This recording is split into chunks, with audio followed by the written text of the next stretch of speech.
there's cake out there. You've heard the scriptures. You might interpret them for yourself, or you can go eat cake. Marie Antoinette did not say, let them eat cake. That is a myth to discredit her as false news does these days. So you've heard the scriptures read. What are we going to do with them? We're examining ideas and thoughts that may be objectionable to some of the hearers in this congregation. You have been warned, as the movies say, there may be violence and sexual explicit acts that may be objectionable to some members of the viewing audience. 2 hours later, after you watch these particular movies, there's nothing there to see.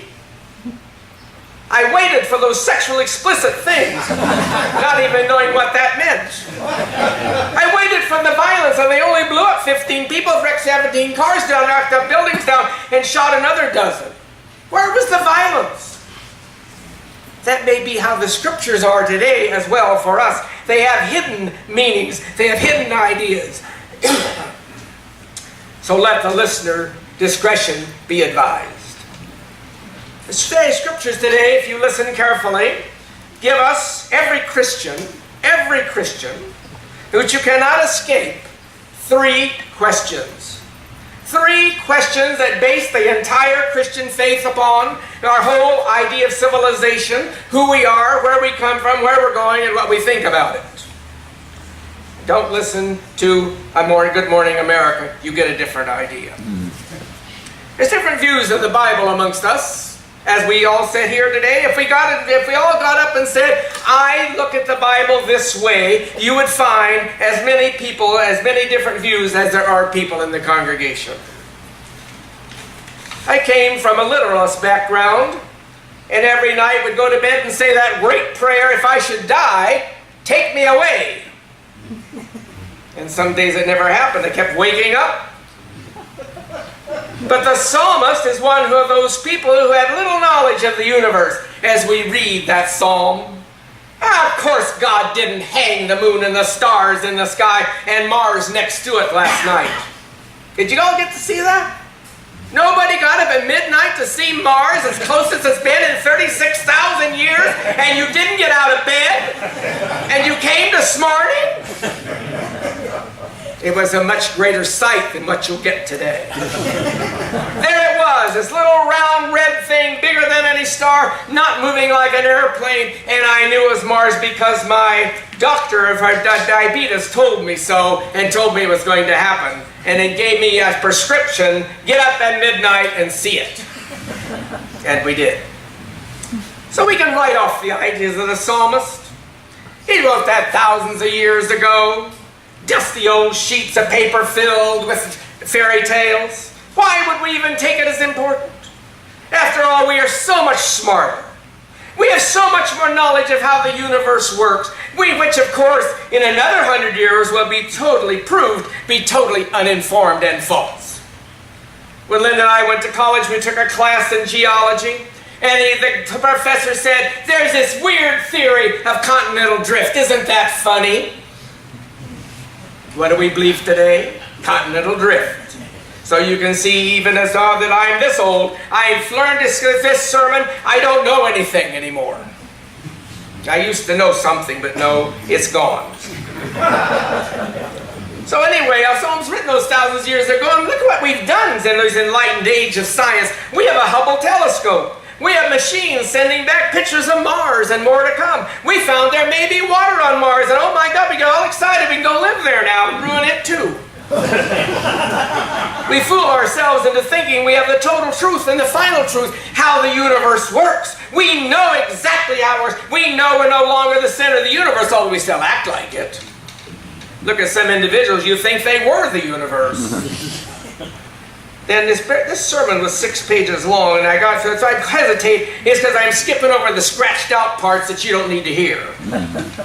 The psalmist talks of the majesty, the utter might, and the creative power of a creator that hung the stars and the moon and the sky, and the sun in the sky. But humans, imagine that, in charge of all the creatures of the earth.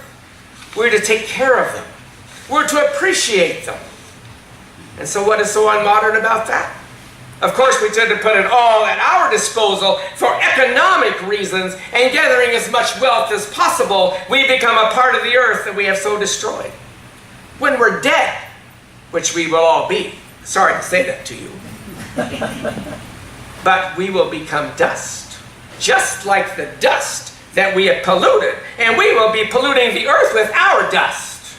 So don't drink too much alcohol or those other things that have, what do you call it, radioactive stuff in it. That's what I meant to say. So as Christians, we must ask ourselves, who are we? Who are we human beings that God cares, but to do that, if we say that, then we have to recognize God does have a presence and involvement in our lives as individuals and societies, or does he not? That is the question. Who is man? Now don't get upset. That means human beings. Doesn't matter that gender stuff that we're all upset about these days. Who are these people? Who are these human beings that I have to associate with every day that God cares about them? Oh, that's not what the psalmist said, did he? He included all of us. Who are we? Why does God care? On this speck of dust that molded, and these little tiny creatures are running around, scampering around, saying, I am. Why does he care? That's the question. That is a question we must ask every day. We must struggle with that every day as a Christian and any particular religion, and even those who say, there is no God. I know because I can do this and that and the t'other. And I have to laugh as my little short grandchild says that, and I almost said yes. And the reason there's no God because he didn't finish making you. You're too short. But you don't dare insult your grandchildren. We struggle with that question every day, as every religious box we place ourselves in with much anxiety. Because we do have boxes. If I went around here, I could put you all in a box and say, you are this kind of Christian, you're that kind of Christian, you're that kind of Christian. You're a literalist, you're a fundamentalist, you're a conservative, you're a progressive, you're an agnostic, you're a this, you're a that, you're a something else, and you're an I don't know what you are. There's always a box. But let's not worry about the boxes. Let's continue in our quest for understanding of life and move to the second question. If we can even begin to admit God cares, that's the first thing. But it's going to, all the others feed off of that. But we want to know, it calls into question our Christology. This whole thing of the Psalms calls into question our Christology, which is our understanding of Christ. Without resolving the first question, you will have a great deal of trouble with the second, and you will really throw your hands up in the air with the third, because you're going to find all kinds of intellectual excuses why you don't need to worry about either one of these questions.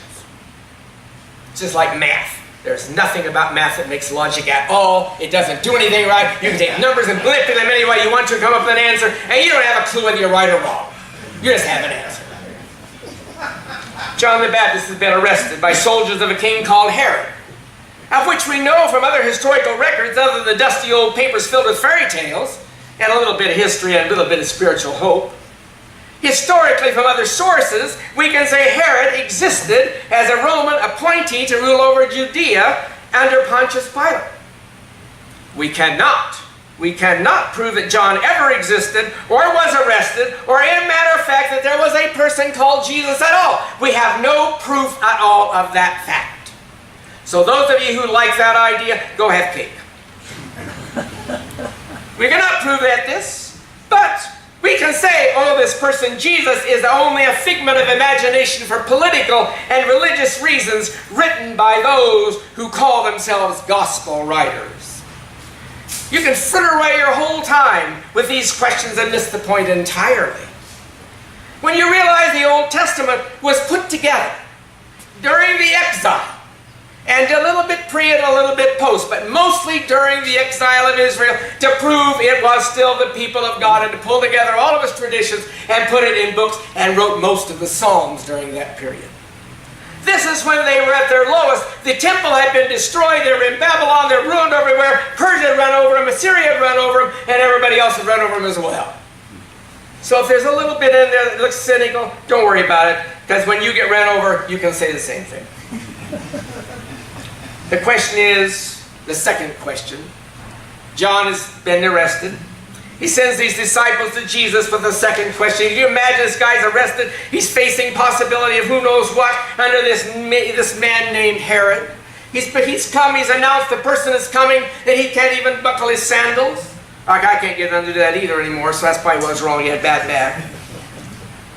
But he asked this question. He sends the disciples and say to Jesus, who are you? Who are you? Are you the Messiah? The one that's going to come and bring Israel back to its glory and bring back all humanity and nature in contrast with each other so they get along and love will be the ruling factor? Is that you? Are you going to smash those lousy Romans, blow up 15 buildings and knock down a bunch of people and have sex while you're doing it? Well, that's the part that you get in the movies. Sorry. But who are you? Who are you? John, of course, Jesus sends back one of those wonderful answers. Well, tell him what's going on, and he'll be able to figure it out for himself. And he ends that reading, which you might find interesting. Jesus says at the end, not in your translation, but in my New English translation, I hope you're not I am not a stumbling block for you. My God, what a prediction that is! Of course he's a stumbling block. We don't even know who he is. Who are you? The importance of that question. John's understanding is one's coming to reflected understanding of many of our Christian brothers and sisters. Many of our Christian brothers and sisters expect a Christ to come as a mighty judge, and everybody will open up, the earth will open up and swallow all those evil ones down into the fires of hell and burn the little crisp out of them. And they'll burn there forever. And the rest of us will be lifted into the heavens, and we'll all be saved, and we'll glorify God forever. Our wings will grow, we can fly. If you take Freud, that flying is not a good idea. So you think about that. The question has been answered by Jesus, but does not end up with the message Jesus brings. In 2,000 years of anything for us to learn in our history? Or is he just the forerunner of the end of the world, rewarding those who know exactly what is right and what is wrong? Is there so much difference between them and us in the Christian world? Which box are you in? As a literalist, we were in the box and every word written was exactly what it said, and that's exactly what it meant. There was no variation. And as I moved on through life and I took a class in evolution, I thought, whoa, this is getting exciting. And then I went to school. I've had a big problem. I didn't know what to do with evil. And I hear that many times. How can God allow all this evil? Good question. Don't really want to know the answer, do you? Evil is our creation. We are evil in the fact of self-love. I don't mean that you accept who you are. I mean that you are so in love with yourself that nobody else exists, and you are the center of the universe. Now, you know there's some people like that running loose in the world today. You hear them every now and then. But those who believe in the fundamentalist way, we call them fundamentalists. I don't know why, I don't know if they're fundamental too, but we call them fundamentalists or conservatives or radicals or whatever you want to call, because you see, we put them in a box and we can destroy them because they're not like us. And they say, well, you're a liberal, you're a progressive, you're one of those. And they put you in a box, they destroy you. Go to the military. You go to war. You fight gooks, krauts, slant eyes. Anything to dehumanize the enemy. Because you've been trained in life not to kill each other, but the military's figured that out, so they dehumanize them so you can kill them with great joy and excitement and blow up the buildings and the tanks and all that other stuff. Military's got it down to a science. I was through the Marine Corps. I'll tell you, we tried to teach us to be killers, and I was ready to go choke the life out of the next person I saw, except he was bigger than I was. Because there's so much difference between them, us, and the Christian world.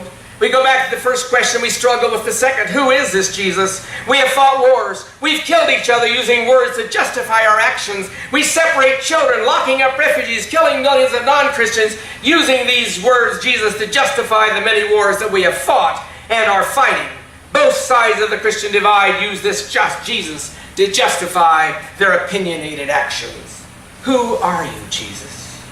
Who are you? The third question then comes in line, because the cake's out there and I gotta hurry.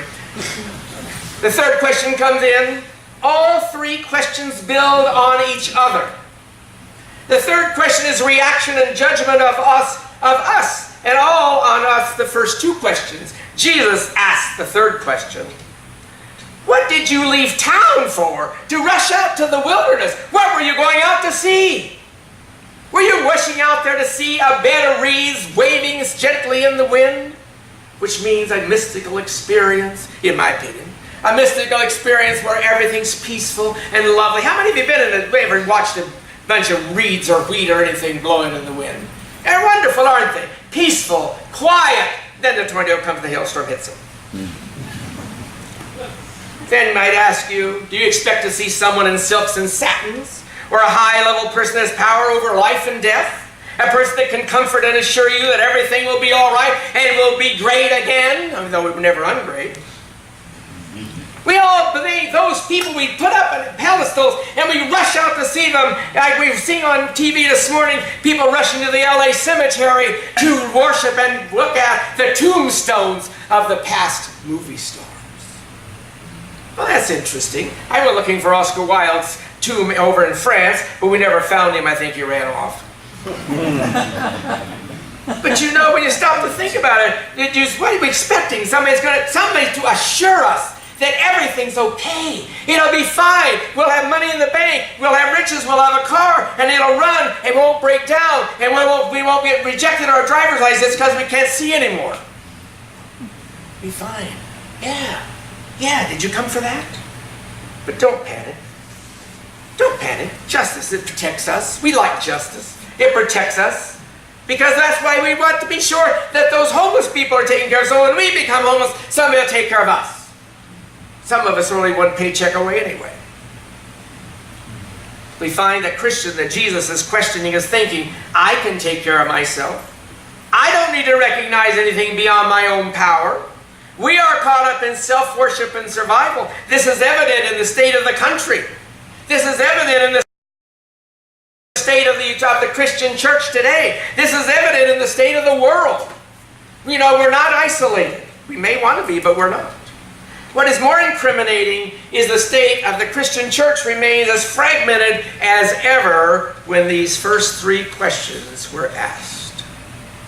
The Christian church has never been one combined group. The Israelite Judeans or Jewish or whatever you want to call them have never been one group either. They were fragmented. We're fragmented. This congregation is fragmented. So when you walk in, be careful that you don't fall apart. So as we examine those questions reflected in the Christian church today, we have to ask ourselves, Jesus flaunted the law, didn't he? He ate wheat on the Sabbath day, remember? Shelled out a few kernels. Remember that? His disciples didn't wash their hands. But yet, when you read him, he was non-compromising. There is no middle ground. And now we have to find what the ground is that he leads us to. If you're expecting me to tell you that, forget it. Kevin will be back in a few weeks. But we can take the Bible, and if we take Jesus as a redeemer and a judge, we can side with Billy Graham's son. When Billy Carter said, I think that same-sex marriage is a great thing, he answered back, homosexuals should be killed. Leviticus, during the exile, produced those sexual requirements and introduced the idea of death for the sinner. In Leviticus, during the exile. So if you get excited and say, oh my God, it's been around forever, forget it. It only came because of the Babylonians, nasty people anyway, they should have known better. This Jesus flaunts the law, and at the same time is uncompromising what he demands of us. He disrupts Jesus fellow, disrupts our lives. He challenges our self-perception, our intellectual smugness, our self-awareness on how smart as humans we are, and we have defeated diseases. You know, we've defeated smallpox. We still keep a little around just in case we want to use it later. We invented the wheel. The wheel.